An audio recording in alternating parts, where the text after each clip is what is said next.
Good afternoon, Westminster Shore residents, and thanks for tuning in to another episode of Waterside Chats.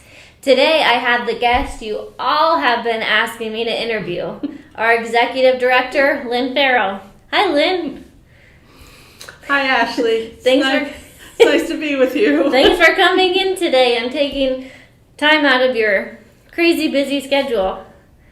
Happy to be here. But I know the residents are dying to know some of your answers to these questions I've been asking everybody. Oh, I bet you are dying to know. All right, so let's get down to business. Are you ready? I'm ready. Okay. Who has influenced you most when it comes to how you approach your work? I would have to say the person that has, or persons who have influenced me the most would be my parents. They indeed instilled in me to try to live a godly life and also to always do the right thing and live by the golden rule and treat others the way you'd like to be treated. I try to go about my days that way, and I think my kids are sick of hearing it because I've been preaching it to them since they've been zippity-doo. All right, what was your first job? Oh boy, my first job, besides being a babysitter, was a babysitter to a lot of children, but two other girls in high school and I were the first three girls to ever work at a McDonald's. At the time, all the McDonald's were staffed by high school boys. So we broke that, and there were three girls, and we were the first three girls in our area to work at a McDonald's. So had an illustrious career there. Ask me to flip a burger sometime. Fun fact from last week, Becky, marketing sales director, her first job was babysitting for the Wegmans family. And for all of you Northerners, oh, the Wegmans. Everybody knows Wegmans, and she was a babysitter for the Wegmans family. How about that? There you go. Oh. Fun fact of the day. If you didn't watch last week, now you know what her first job was. And Wegmans is coming to the Tampa area in 2022. If you've not ever experienced Wegmans, you need to experience Wegmans. It's the best grocery store you've ever been to. Okay. Back on track. Side note, sorry, but it's exciting news. All right. What led you to this career?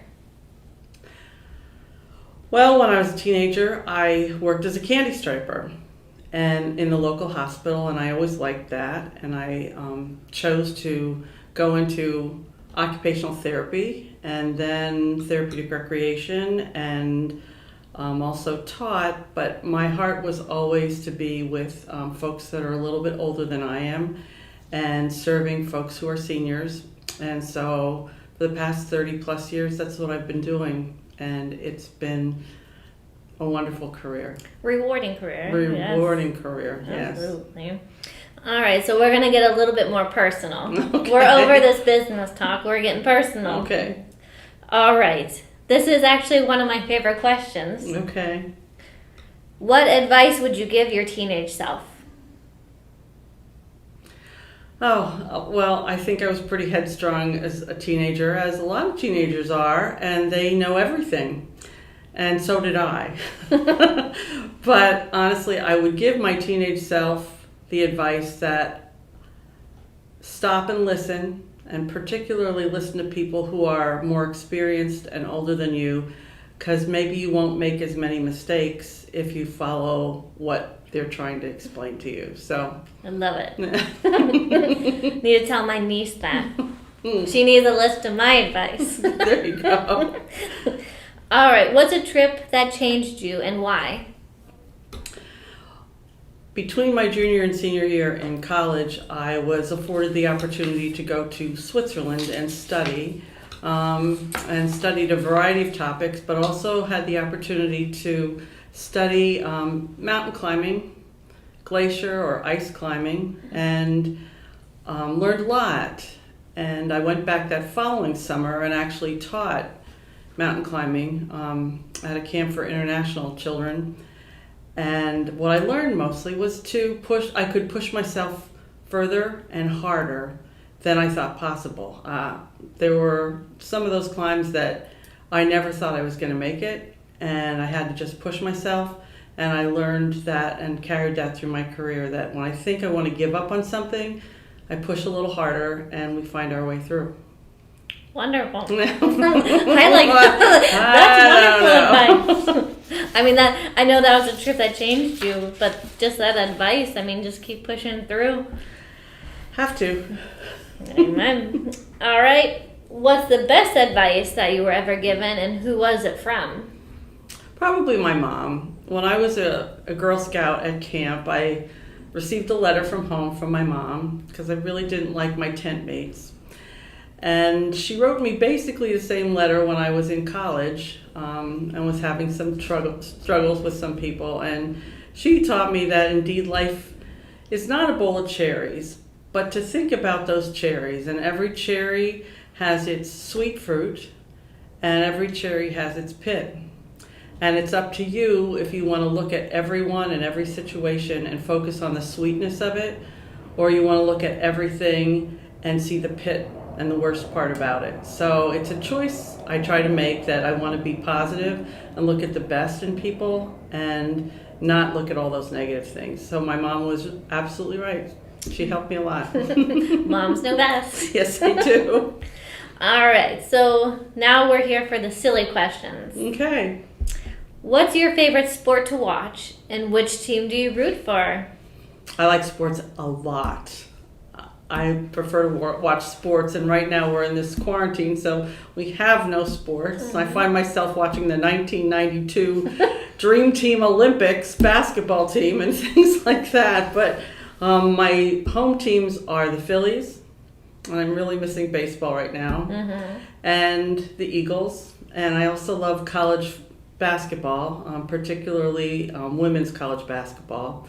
And it's interesting because where I live, I can go to USF and see my team from Temple University women's basketball team play the USF team. So have been to some of those games and really enjoy college basketball. So wonderful. Yeah, sure. What's one item you can't leave your house without? Oh, not one. I have 3. Okay. I need my keys, my phone, my wallet. Then I'm good to go. Realistic things you can't leave without. Oh, I can't. You can't. I couldn't go anywhere, could I? You couldn't.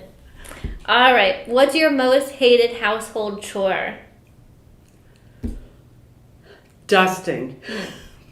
It never ends. There's always dust, and you can dust one day and it's right back there again. So I really don't like dusting. It keeps coming back and back and back. It does. All right, final question, everybody. Final question. Okay. Which season is your favorite? If I live up north, I love every season. I love the fall when it comes, and then I wait for winter and it comes, and likewise spring and summer. And sadly, in Florida, we really don't have those change of seasons, and I do miss them because I love the parts of nature that go along with every season, the snow and the flowers and the leaves changing, and so I love them all, actually. So I love that answer. That's true. It is true. Especially being in the north, having Yes. all the 4 seasons. Right. Indeed. All right, everybody. Well, I hope you enjoyed me interviewing Lynn Farrell. Your demand was answered. I have her here. And you can ask me any other questions any other time because everybody does. So help yourself. Ask her fun ones. Yeah, that would be best. All right. So thanks for tuning in to another episode of Waterside Chats. Stay tuned for 2 o'clock. You don't want to miss our Kentucky Derby Westminster Shores edition. So I will see you next Saturday. Have a great rest of your weekend.